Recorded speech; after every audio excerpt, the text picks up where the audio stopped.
Hello and welcome to rice ice YouTube channel. আমি দেবব্রত সাহা। আর আজকে এই সেশনে আপনাদের যে 26th অফ এপ্রিলে যেই সিমুলেটর টেস্ট 3টা কন্ডাক্ট করানো হয়েছিল, সেই সিমুলেটর টেস্ট 3 এর ইকোনমি সেকশনের ডিসকাশন করব।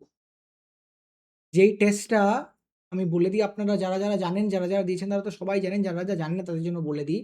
এই টেস্টটা আমরা লাস্ট 45 ইয়ার্স অফ পিওয়াইকিউ, কোন PYQ, UPSC, PSC, NDA, CDS, CAPF এইসব এক্সাম থেকে নিয়ে যে পিওয়াইকিউ, তার সাথে 1.5 ইয়ার্সের যে কারেন্ট অ্যাফেয়ার্স ইকোনমিক সেকশনের জন্য, যেরকম বাজেট, ইকোনমিক সার্ভে, পিআইবি, আর তার সাথে যে সেবি আর আরবিআই অ্যানুয়াল রিপোর্টিং, সব জায়গা থেকে আমরা একটা আপনাদের জন্য এক্সপেক্টেড টপিক তৈরি করেছিলাম। এই এক্সপেক্টেড টপিক থেকে যদি প্রশ্ন আসে কিরকম হবে, সেটাই কিন্তু এই পেপারেও দেওয়া। তো আজকে যে পেপারটা আপনারা অলরেডি দিয়ে দিয়েছেন, সেই পেপার নিয়ে আমরা ডিসকাশন করব। ডিসকাশন কিরকম? আমরা আজকে আরেকবার পেপারটাকে সলভ করব। আপনারা যারা যেদিন পেপারটা দিয়েছেন, আজকে চলুন আরেকবার দিই, যেখানটায় আমি স্ক্রিনের এই সাইডে বসে পেপারটা দেবো। At the same point of time আপনারা স্ক্রিনের ওই সাইডে বসে পেপারটা দেবেন যখন আপনারা এই ভিডিওটা দেখবেন। তো চলুন শুরু করা যাক। তো এইবারে সিমুলেটর টেস্ট 3 এর আমরা দেখেছি যে ইকোনমি কিন্তু শুরু হয়েছে ফ্রম কোয়েশ্চেন নাম্বার 10। চলুন দেখি তবে কোশ্চেনটা কি বলছে। Consider the balance sheet and surplus of reserve bank of India. আমরা রিসেন্টলি জানি এইবারও কিন্তু রিজার্ভ ব্যাঙ্ক অফ ইন্ডিয়া অনেকটা সারপ্লাস ট্রান্সফার করেছে সেন্ট্রাল গভর্নমেন্টের কাছে। তো সেই রিলেটেডই ব্যালেন্স শিট নিয়ে আগের বছরও প্রশ্ন এসছে। এই বছরও যদি ব্যালেন্স শিট আর সারপ্লাস নিয়ে যদি একটা লিঙ্ক প্রশ্ন হতে পারে, তবে কিরকম হবে প্রশ্নটা? প্রশ্নটা এরকম হতে পারে: the surplus of the central bank is transferred to government after making provision for reserve and contingency. খুব জেনারেলিস্টিক স্টেটমেন্ট। ইয়েস, আমরা যখনই কোনো রকমের কোনো ফান্ড ট্রান্সফার করি, আমরা কিন্তু তার প্রভিশনসগুলোকে আগে ক্রিয়েট করে মেনটেন করেই বাকি ফান্ডটা কিন্তু ট্রান্সফার করি। তো স্টেটমেন্ট 1 রাইট। স্টেটমেন্ট 2 দেখি। Currency issued by central bank is shown as the liability of its balance sheet. আচ্ছা, আমরা জানি যখন একটা ব্যালেন্স শিট তৈরি হয়, লায়াবিলিটি আর অ্যাসেট, যেইটা কোম্পানি বা ওই এন্টিটির থেকে কেউ পাবে সেটা তার লায়াবিলিটি, আর এন্টিটি বাকিদের থেকে যেটা পাবে সেটা অ্যাসেট। একটা জিনিস ভেবে দেখুন, আমরা ইউজুয়ালি কারেন্সি করি অনেক রকমের মিডিয়াম থেকে, সেটাকে ডেরিভেটিভ রেখে করি। One of the medium would be যে গোল্ডের এগেনস্টে আমরা কারেন্সি প্রিন্ট করছি। তো গোল্ডটা আমার কোথায় থাকবে? গোল্ডটা থাকবে আমার অ্যাসেট সাইডে। তো যদি গোল্ড অ্যাসেট সাইডে হয়, অটোমেটিক্যালি তার এগেনস্টে যে কারেন্সিটা আমি প্রিন্ট করেছি, যেখানটায় বলে দিচ্ছি প্রিন্টের মধ্যে যে আরবিআই ওজ দিস পেমেন্ট, তবে তো আরবিআই তো লাইবিলিটি সেটা। তবে কারেন্সি যেটা প্রিন্ট করেছে, সেটা কি আরবিআই ব্যালেন্স শিটের লাইবিলিটি সাইডে দেখানো উচিত না? একদমই তাই। তবে সেকেন্ড স্টেটমেন্টটাও কারেক্ট। থার্ড স্টেটমেন্টটা, interest earn by central bank on government security is treated as capital receipt. আচ্ছা, বাজেট যদি আমরা দেখি, আমরা মানলাম যে আমরা capital receipt of reserve bank আমরা জানি না। আমরা বাজেটের কনসেপ্ট জানি। আমরা সেখানটা জানি যখন ইন্টারেস্ট আমরা পাই বা পেমেন্ট করি, আমরা কিন্তু রেভিনিউ ইনকাম বা রেভিনিউ এক্সপেন্ডিচার হিসাবে ট্রিট করি। তবে সেখানটা দাঁড়িয়ে কিন্তু ক্যাপিটাল এক্সপেন্ডিচার বা ক্যাপিটাল রিসিভ কিন্তু হবে না। তো স্টেটমেন্ট 3 ইজ ইনকারেক্ট। তো স্টেটমেন্ট 3 কে এলিমিনেট করে দিলে আমার অপশন 1। তো চলুন আমরা যদি একবার আমাদের অ্যান্সার কিটাও দেখে নিই, at the same point of time side by side answer কিটা দেখে নিলে কি হবে, আমরা ভেরিফাই করে নিতে পারবো যে আমরা ঠিক পজিশনেই যাচ্ছি কিনা। কোশ্চেন নাম্বার 10 দেখুন, statement 1 correct, statement 2 correct, statement 3 incorrect, revenue income. চলুন আমরা নেক্সট কোশ্চেনে মুভ ইন করি। নেক্সট কোশ্চেন হলো আপনার কোশ্চেন নাম্বার 11। ঠিক তারপরে আমরা জানি রিসেন্টলি কিন্তু ইন্ডিয়া ইউএস ট্রেড এগ্রিমেন্টের পরে কিন্তু শান্তি অ্যাক্ট সাইন হয়েছে। তো শান্তি অ্যাক্ট থেকে দেখুন এরকম যদি একটা প্রশ্ন আসে, আমরা কি করে সলভ করব? The implementation of Shanti Act is expected to lower the risk premium for private investors in certain regions.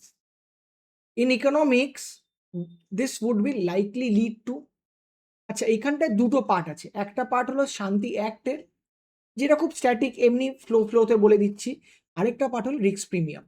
আমরা অপশনগুলো দেখার আগে আমি আপনাদেরকে ব্রিফলি, আপনারা সবাই জানেন কিন্তু একটু ডিসকাশন ফর্মে আমি রিস্ক প্রিমিয়াম বলে দিই।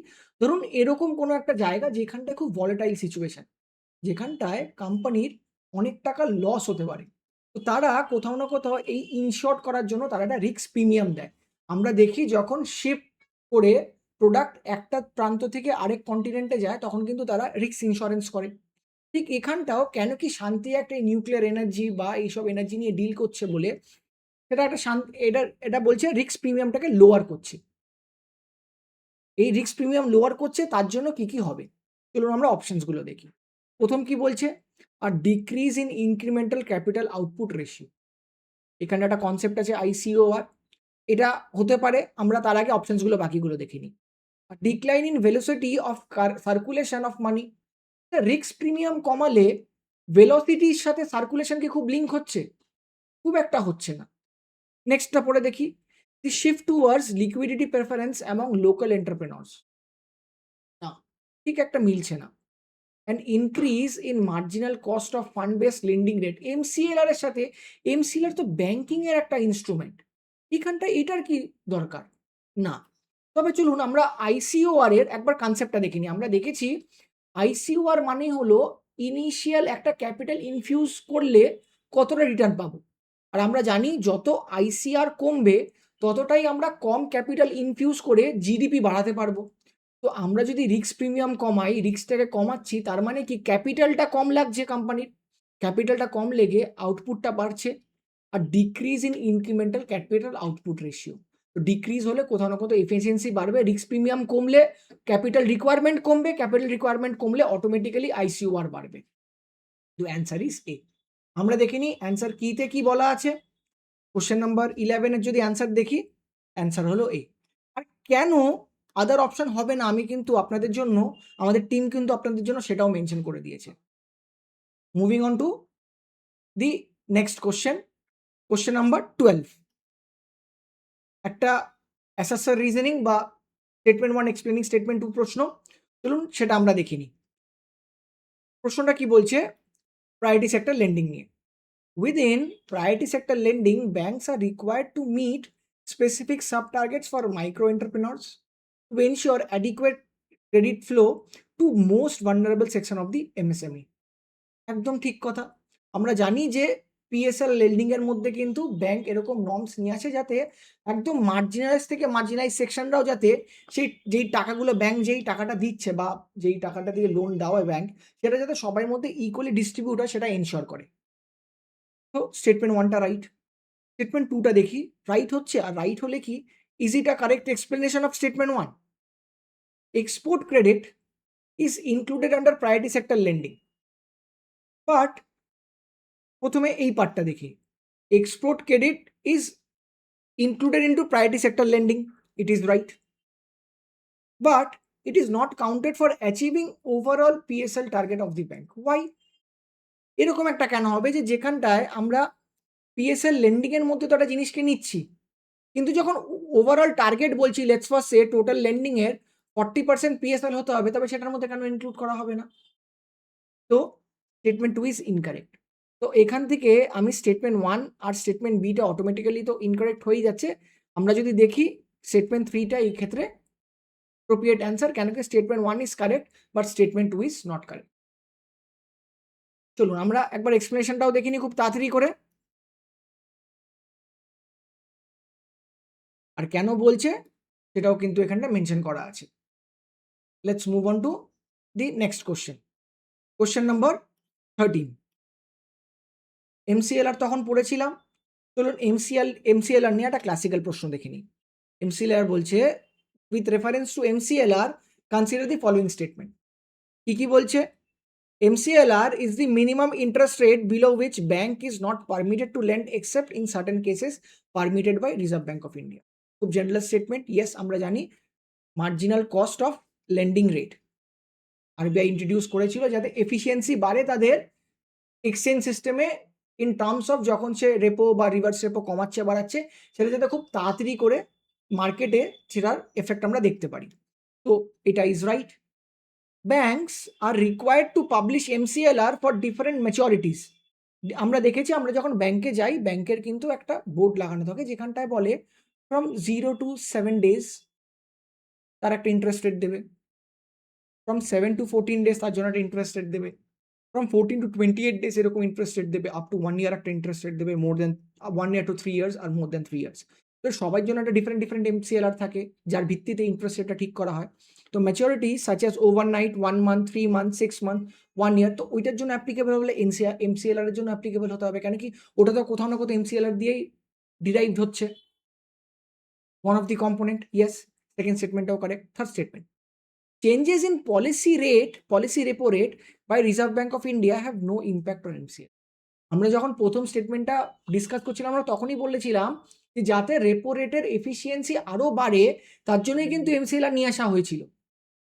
তো এটা কি করে বলতে পারা যায় যে রেপো রেটের সাথে এমসিএলআর এর কোনো কানেকশন নেই? whereas রেপো রেটই কোথাও না কোথাও আল্টিমেটলি তো সেই ব্যাংক কোন রেটে আরবিআই থেকে টাকাটা পাচ্ছে সেটা দেখাচ্ছে। সেখান থেকে তো এমসিএলআর ঠিক ডিসাইড হবে, মার্জিনাল কস্ট।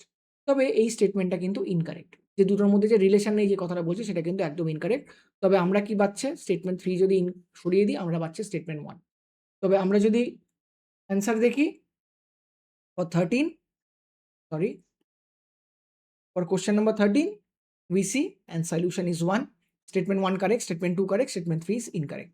আমরা এখানটায় কম্পোনেন্ট অফ, যাতে আপনাদের বুঝতে সুবিধা হয় আরো, আমরা স্পেসিফিক্যালি যে 4টে কম্পোনেন্ট থাকে সেই 4টে কম্পোনেন্টে কিন্তু এখানটা আপনাদের মেনশন করে দেওয়া আছে। Okay, let's move on to the next question, question number 17, the last question of this segment.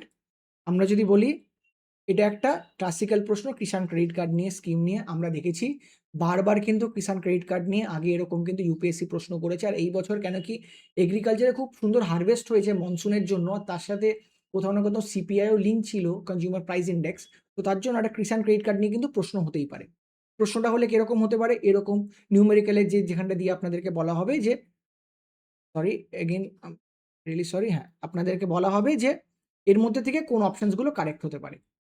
প্রথম স্কিমটা যদি প্রথম অপশনটা দেখি আমরা দেখব, the scheme provide short term credit card primary for crop cultivation and activity including working capital need for maintenance of farm asset.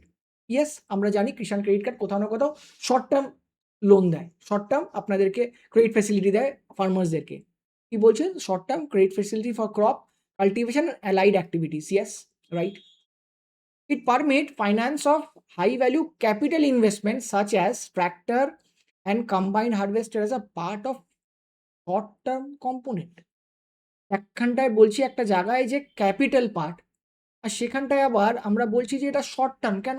Capital হতো maximum কেসেসে আমরা একটা ব্লেম অ্যান্ড ক্রিয়েচার এটা বুঝি যে লং টার্ম হবে। লং টার্ম ক্রেডিট কিষাণ credit কার্ডে নেওয়া যাবে কি যাবে না that's a different issue.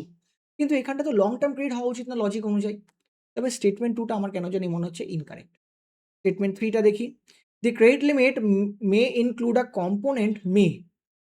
component for meeting consumption requirement of the farm household within prescribed limit. আমরা জানি কেকেসিতে কিন্তু হাউসহোল্ড কনজাম্পশনের জন্য কিন্তু কিছু লিমিটস দেওয়া আছে, আমরা পরে সলিউশনেও দেখব। দি অ্যান্সার ইজ 3 ইজ রাইট।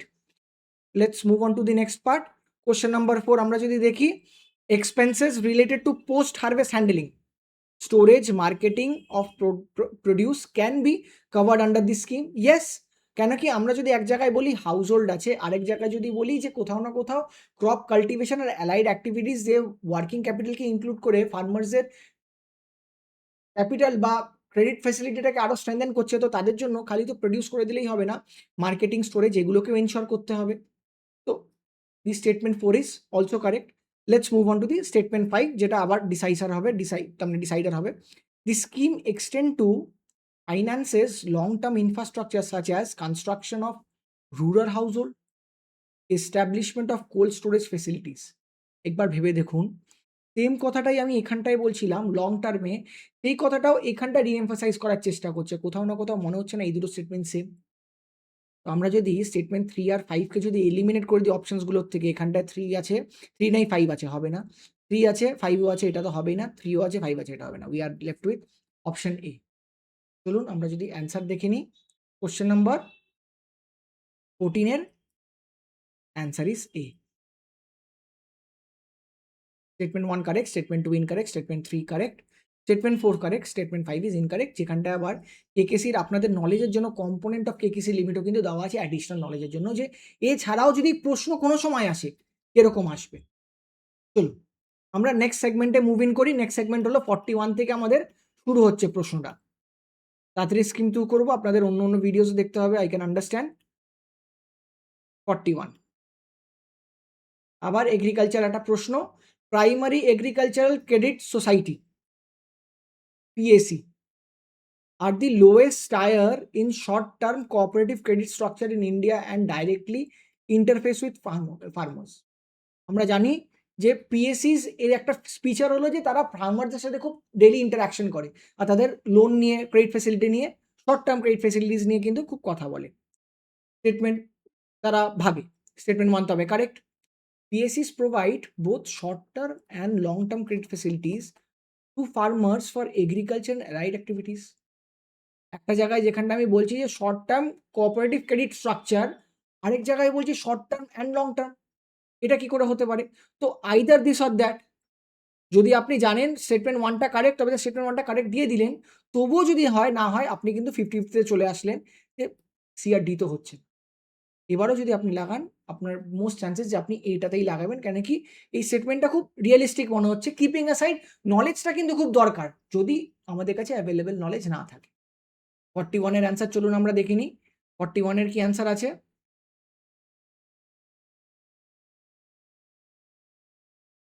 41 এর অ্যান্সার এ। দেখুন যেখানটা একটা জায়গায় বলে দিচ্ছে স্টেটমেন্ট 1 কারেক্ট, স্টেটমেন্ট 2 ইনকারেক্ট। কেন? কেন কি লং টার্মের জন্য অলরেডি আমাদের কাছে অন্য স্ট্রাকচার সেপারেট পার্ট আছে। তার জন্য লং টার্ম কিন্তু PSEs short term and medium টার্মে কিন্তু ক্রেডিট হোল্ড করে, লং টার্ম হোল্ড করে না। তো সেটা একটা ট্র্যাপ ছিল আপনাদের জন্য। Second question number 42। 42 তে আমরা দেখব NBFC নিয়ে একটা কোশ্চেন আছে, যেখানটায় এটাও কিন্তু এক্সপেক্টেড টপিক থেকেই ছিল। এবার national bank for financing infrastructure and development is regulated as all India financial institution by RBI। আমরা জানি NBFC কিন্তু is been regulated by RBI, তবে স্টেটমেন্ট 1 ইজ কারেক্ট। আমরা যদি নেক্সট প্রশ্ন দেখি statement 2, the National Asset Reconstruction Company NARCL is a public sector bad bank. Bad bank, yes, it is a public sector bad bank that is 100% owned by Government of India. না, it is not 100% owned. এটা 51% owned by Government of India। কেন কি এখানটায় আমাদের যে public sector ব্যাংকসরা আছে তারা 51% share hold করে। Statement 2 is incorrect. স্টেটমেন্ট 3 পড়ি দেখুন। দি ব্যাংকিং ল যেটা অ্যামেন্ডমেন্ট বিল নেওয়া আছে allows for increase of number of joint holders in bank account to provide a multiple nomination. Yes, আমরা জানি যে রিসেন্টলি যে 2024-এ এটা প্রপোজ করা হয়েছিল, 25-26-এর আন্ডারেও কিন্তু এই লটা ইমপ্লিমেন্ট করে একটা কোর কনসেপ্টের প্রশ্ন, একটা স্ট্যাটিকের প্রশ্ন, যেখানটা কিন্তু এই বিলটা এটা ইন্ট্রোডিউস করেছিল। তবে 1 and 3 যদি রাইট হয়, অপশন নাম্বার সি। আমরা একবার সলিউশন দেখে নিই। Same, statement 1 correct, statement 2 incorrect. কেন কি পাবলিক সেক্টর ব্যাংক 51% হোল্ড করে, নট 100% ওন। আর স্টেটমেন্ট 3 কারেক্ট। চলুন আমরা নেক্সট কোশ্চেনে মুভ ইন করি। নেক্সট কোশ্চেন হলো গিয়ে আবার NBFC কনসিডার করতে হবে, which of the among following are NBFCs। এখানটায় থেকে আপনাদের একটা কোর কনসেপ্ট কিন্তু খুব ক্লিয়ার হয়ে থাকা উচিত যে ব্যাংক ভার্সেস NBFCর মধ্যে ডিফারেন্সটা কি। সেটা দিয়ে যদি হয় তবে এই কোশ্চেনটা কিন্তু বেরিয়ে যাবে, তার মানে আপনাদের সলভ হয়ে যাবে। হাউ মেনি অফ দি আছে, তার মানে এলিমিনেট করতে হবে, অপশন থেকে এলিমিনেট করতে পারবো না। হাউজিং ফাইন্যান্স কর্পোরেশন কোম্পানিজ, আমরা জানি এটা একটা NBFC কোম্পানি, এদের কিছু কিন্তু ব্যাংকিং ফ্যাসিলিটি থাকে না। মাইক্রো ফাইন্যান্স ইনস্টিটিউশন, এরাও কিন্তু NBFC, কেন কি এদের কাছে ব্যাংকিং লাইসেন্স থাকে না। অ্যাসেট রিকনস্ট্রাকশন কোম্পানি, আমরা একটু আগে দেখলাম অ্যাসেট রিকনস্ট্রাকশন কোম্পানিও কিন্তু একটা NBFC। কোর ইনভেস্টমেন্ট কোম্পানিজ, এরাও কিন্তু আপনাদের একটা NBFC মধ্যেই পড়ে। পেমেন্ট ব্যাংক দো এরা NBFCর মধ্যে পড়ে, কিন্তু ব্যাংকিং লাইসেন্স যখন পেয়ে যাচ্ছে, এরা যখন পেমেন্ট ব্যাংক হয়ে যাচ্ছে, তারা কিন্তু আর NBFCর মধ্যে পড়ে না। And at last infrastructure finance company, তারাও কিন্তু একটা NBFC।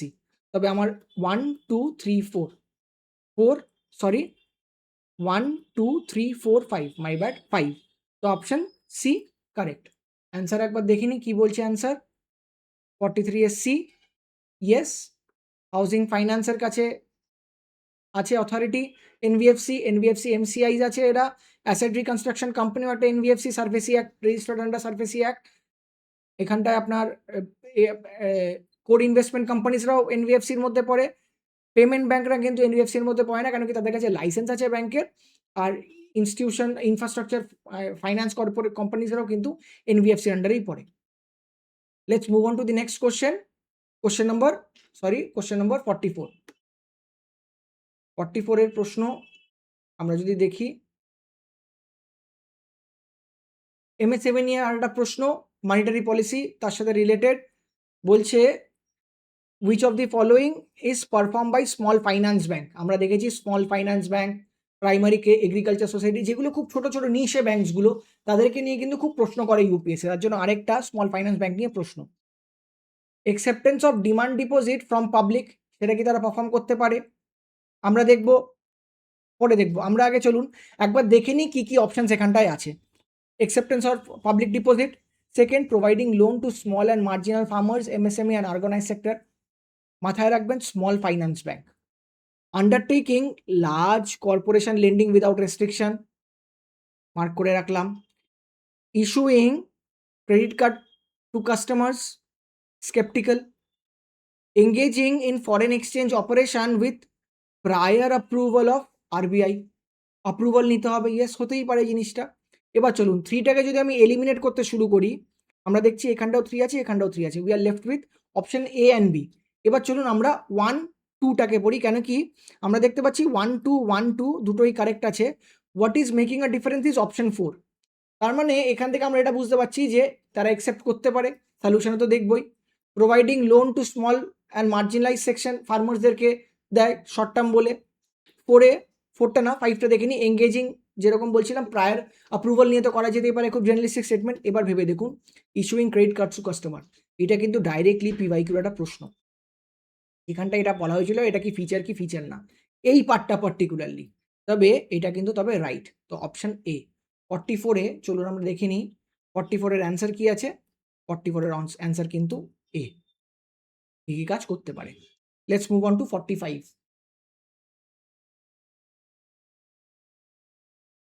45-এর প্রশ্ন আবার একটা অ্যাসারশন রিজনিং এর প্রশ্ন। রিসেন্টলি সুপ্রিম কোর্ট কিন্তু এই সিকিউরিটি ট্রানজাকশন ট্যাক্স নিয়ে কিন্তু একটা জাজমেন্ট দিয়েছিল। সেই রিলেটেডই এই একটা কারেন্টের সাথে লিঙ্ক করে যদি একটা প্রশ্ন হয়, তবে সেই রিলেটেডই একটা প্রশ্ন। কি বলছে? In India security transaction tax is categorise as a direct tax, security transaction tax, and expenditure incurred on it cannot be claimed as a business expense in the income if the income is treated under capital gains. আমরা জানি যখন capital gains হয় তখন কিন্তু সেটাকে business expense হিসাবে আপনি treat করতে পারবেন না, এটা কিন্তু খুব একটা জেনারেলিস্টিক স্টেটমেন্ট। আর প্রথমে যেই পার্টটা এটা কিন্তু অলরেডি সিকিউরিটি ট্রানজাকশন ট্যাক্সের যখন আমরা ডিটেল লিস্টটা দিয়েছিলাম সেখানটা কিন্তু জিনিসটা মেনশন ছিল। Statement 1 is correct. স্টেটমেন্ট 2 দেখি। Supreme Court of India in various ruling has maintained that taxes paid on specific transaction like STT are distinct from tax on income, and thus their constitutional validity does not violate the principle of double taxation. এই এই স্টেটমেন্টটাও কিন্তু আপনি যদি follow করেন, the statement is right, but তবে left with A and B, but is it explaining A? That is the major question. এখানটায় it is not, I feel it is not explaining option A. কেন কি এখানটায় কোথাও না কোথাও লজিকটা বলা হচ্ছে, আর এখানটায় কোথাও না কোথাও প্রথমের প্রশ্নটা ছিল যে ক্যাপিটাল গেইন হিসাবে ট্রিট করছি। তো সুপ্রিম কোর্টের এই জাজমেন্টে যদি কোথাও না কোথাও বা এই স্টেটমেন্টে কোথাও না কোথাও ক্যাপিটাল গেইনস নিয়ে যদি কথা বলতাম, যে কেন ক্যাপিটাল গেইনস নিয়ে কথা হচ্ছে বা এটা ডাইরেক্ট ট্যাক্সেস নিয়ে কথা হচ্ছে, যে কোর আইডিয়াটা সেটাকে যদি অ্যাড্রেস করতো, আমরা কিন্তু কোথাও না কোথাও এই জিনিসটাকে বলতাম যে it is the explanation of A. এটা principle of no double taxation নিয়ে এখানটা কথা হচ্ছে, যে একটা জিনিসের ডাবল ট্যাক্সেশন করা যেতে পারে না, একবার ডাইরেক্ট একটা ইনডাইরেক্ট। তো সেখানটা দাঁড়িয়ে দুটোই তো কারেক্ট স্টেটমেন্ট, কিন্তু দুটো ইন্ডিপেন্ডেন্ট স্টেটমেন্ট। তো for me statement B is correct. চলুন দেখে নিই অ্যান্সার কি বলছে। 45 স্টেটমেন্ট বি ইজ কারেক্ট। আর কেন কারেক্ট সেটাও কিন্তু, তার মানে কেন রিলেশনটা হোল্ড করছে না সেটাও কিন্তু এক্সপ্লেনেশনে বলা আছে আপনাদের জন্য। চলুন এরপরে আমরা নেক্সট কোশ্চেনে মুভ ইন করি। আমরা দেখব কোশ্চেন নাম্বার 71 থেকে লাস্ট ফেজ শুরু হচ্ছে ইকোনমিক্সের। 71 চলে এসছে আপনাদের সামনে। Digital bank, central digital bank currency নিয়ে। খুব সুন্দর প্রশ্ন। প্রশ্নটা কি বলছে? আ CBDC in India known as e-rupee is digital form of fiat currency. Yes, that represents a direct liability on the balance sheet of Reserve Bank of India. Link করুন প্রথম প্রশ্নটার সাথে বা সেকেন্ড প্রশ্নটার সাথে, if I am not wrong, যেখানটা RBI এর surplus আর লাইবিলিটির কথা বলা হচ্ছিল, ট্রান্সফার অফ প্রফিটের কথা। সেখানটা কিন্তু আমরা বলেছিলাম যে কারেন্সি যেগুলো প্রিন্ট করা হয় সেটা কিন্তু আরবিআই এর লাইবিলিটি হিসাবে। আর সিবিডিসি কোথাও না কোথাও এই কারেন্সি যেটা পেপার ফর্মে থাকি সেটাই কিন্তু ডিজিটাল ফর্মে। তো সেটা যদি একটা লাইবিলিটি ক্রিয়েট করে, এটাও তো লাইবিলিটি ক্রিয়েট করবে। তো statement 1 is correct. Second statement, exchange traded fund in India can only track equity indices and are prohibited from tracking commodities like gold and government debt securities. আপনি ভেবে দেখুন, আমরা gold ETF পড়ি, আমরা কিন্তু অনেক সময় টিভিতে অ্যাড দেখি যে গোল্ড ইটিএফ বলছে। তো কেন বলছে খালি ইকুইটির এগেনস্টেই হবে? গোল্ড ইটিএফ এর এগেনস্টেও নিশ্চয় হওয়া উচিত। তবে স্টেটমেন্ট 2 ইজ ইনকারেক্ট। স্টেটমেন্ট 3 দেখি চলুন। কেন কি সিঙ্গেল অপশনও পাচ্ছি, তাহলে স্টেটমেন্ট 3টাকে আমাদেরকে এক্সপ্লোর করতে হবে।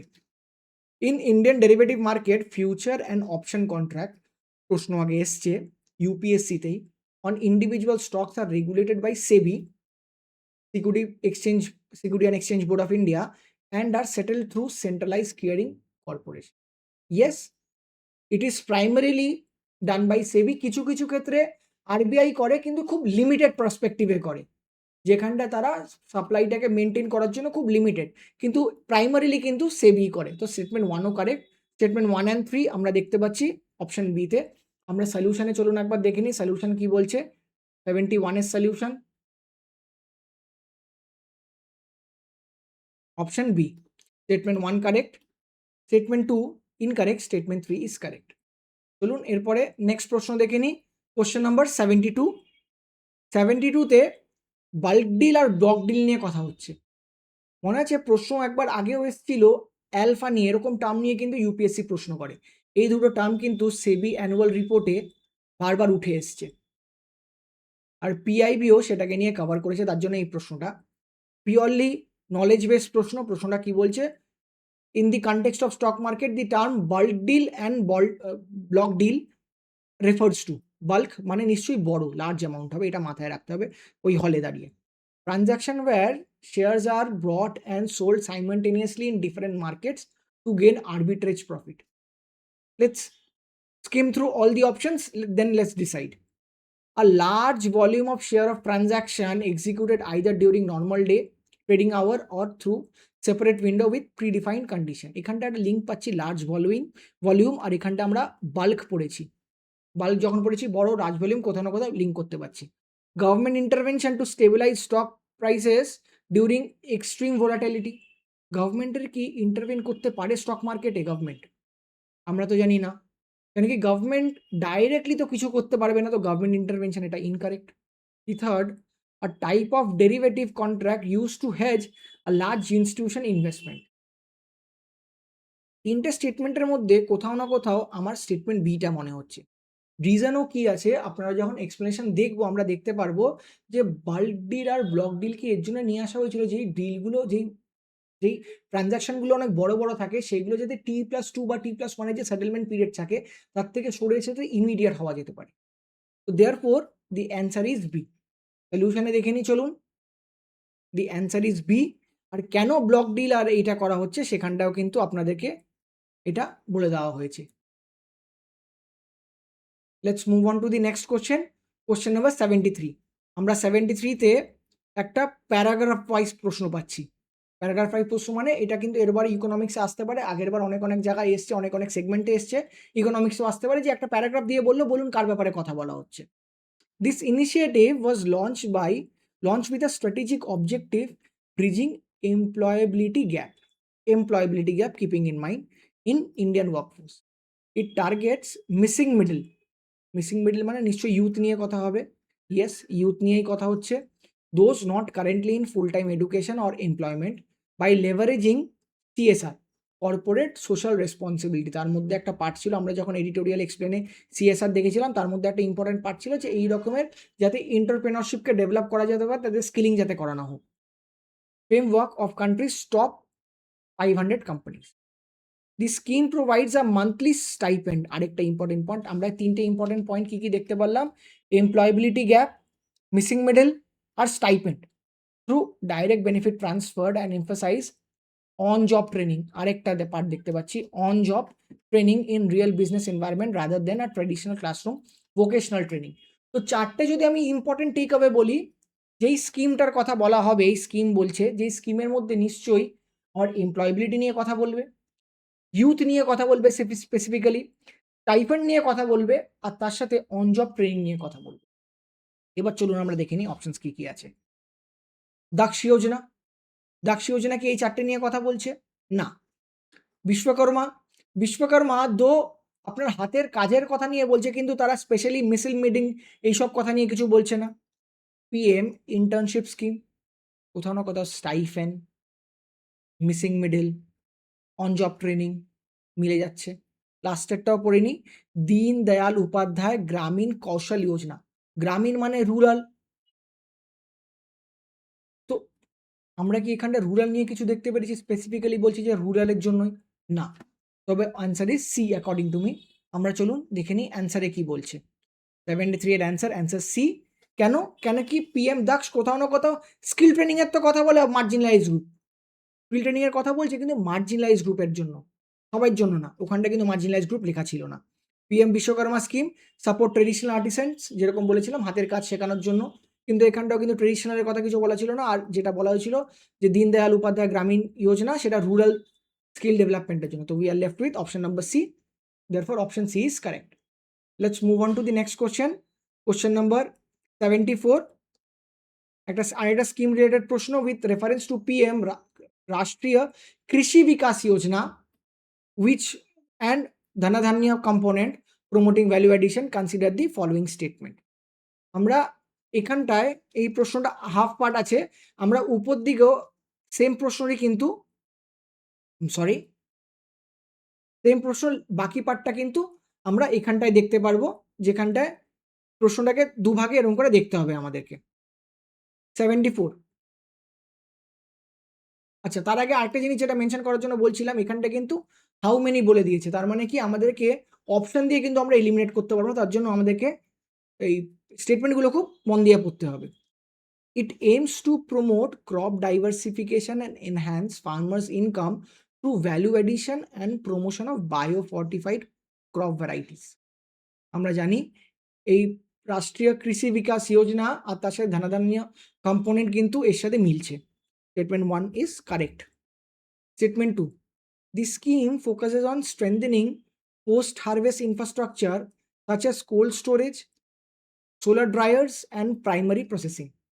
মনে পড়ছে আমরা আগেও একটা কেকিসি স্কিমের ক্ষেত্রেও দেখেছিলাম, যেখানটায় এরকমই টাইপের একটা কোশ্চেন করা হয়েছিল, যেখানটায় কিন্তু আমরা এক জায়গায় এটাকে ইনকারেক্ট বলেছিলাম লং টার্ম বলে ওই জিনিসটাকে। এখানটায় একটু স্কেপটিক্যাল আছি আমরা। The scheme is implemented as central sector scheme where 100%, এটা আমরা পরে দেখব কিন্তু 100% of funding is provided under union government to ensure uniform implementation. আচ্ছা আপনারা আমাকে কথা বলুন তো, এগ্রিকালচার কোন পার্টে পড়ে?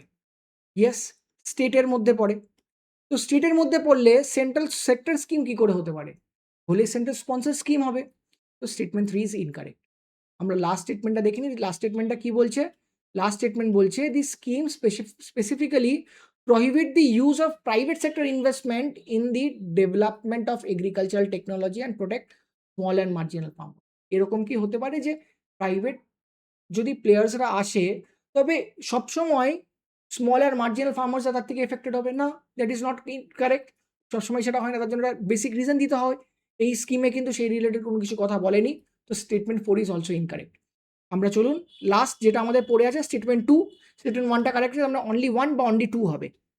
দি scheme focuses on strengthening post harvest infrastructure such as cold storage, solar dryers and primary processing facility. একটা জিনিস ভেবে দেখুন, ধনাধান্যে কম্পোনেন্ট যেটা ভ্যালু এডিশনের কথা বলছে, ভ্যালু এডিশন তো কোথাও না কোথাও এই সেকেন্ড অপশনসগুলোকে লিঙ্ক করাচ্ছে। Therefore according to me option B is correct only 2। আমরা চলুন দেখে নিই অ্যান্সার কি আছে। আমরা যদি দেখি 74 এর কিন্তু option B correct, statement 1 correct, statement 2 correct, statement 3 is incorrect, statement 4 is incorrect. Now the last question of this paper, যেখানটায় আমরা আরবিআই এর কিছু পলিসিস নিয়ে আমরা কথা বলবো।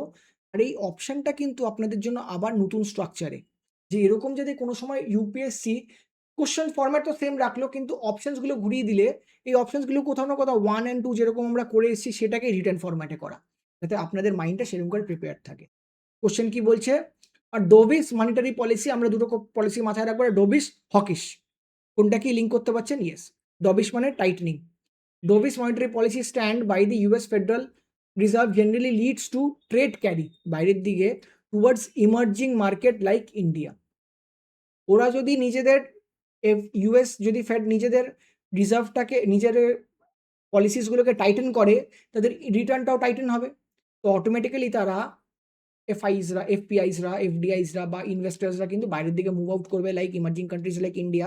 সেখানে ইনভেস্ট করতে কেন কি সেখানটায় এখনও কিন্তু হকিশ পলিসি নেওয়া হচ্ছে। Statement 1 is correct. Statement 2. An increase in US federal fund rate often results in widening of yield spread, leading to rupee depreciation of Indian rupee. Depreciation of Indian rupee. আমরা recently দেখেছি যে editorial এক্সপ্লেনে কিন্তু আমরা deep অ্যানালিসিসে আমরা কিন্তু cover করেছি যে কেন রুপি ডেপ্রিসিয়েট করছে।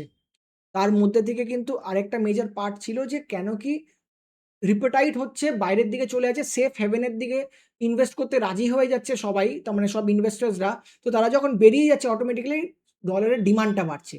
ডলারের ডিমান্ডটা যখন বাড়ছে অটোমেটিক্যালি ডলারের সাপ্লাইটা তো লিমিটেড আছে, তার জন্য রুপির প্রাইসটা কিন্তু রুপি কোথাও না কোথাও ডিটোরিয়েট করছে, তার স্ট্রেংথটা হারিয়ে ফেলছে।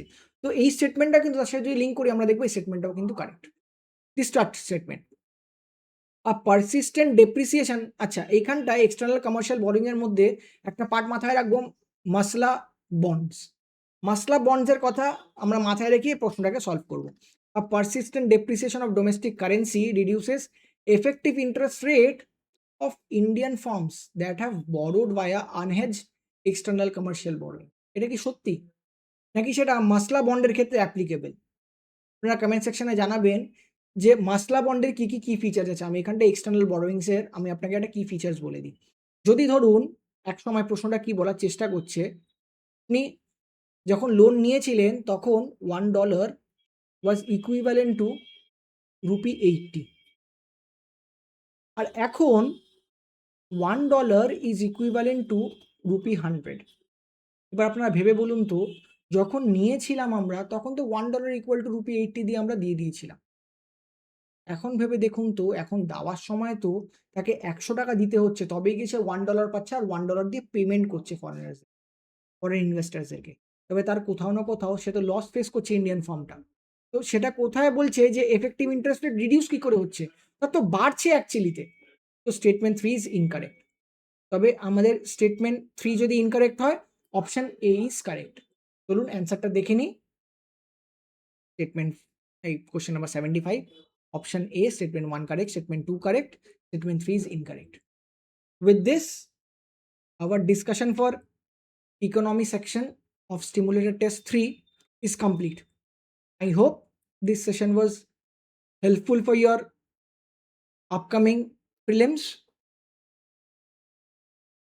and with this knowledge and additional knowledge of your static, I'm pretty sure that you are more or less 60% secured in qualifying this year prelims. আর হ্যাঁ, আপনারা ভাবছেন যে বাকি 40% কি করে বাকি থাকলো? সেটা আরো যে দুটো স্টিমুলেটর টেস্ট বাকি আছে 4 and 5, সেটা কমপ্লিট করলে কিন্তু আপনাদের চান্সটা কোথাও না কোথাও 100 হয়ে দাঁড়াচ্ছে। আমি 1% কমিয়েও দিলে 99%। With that, I would again thank you all for joining this session, and I would hope that you are preparing really hard. Thank you.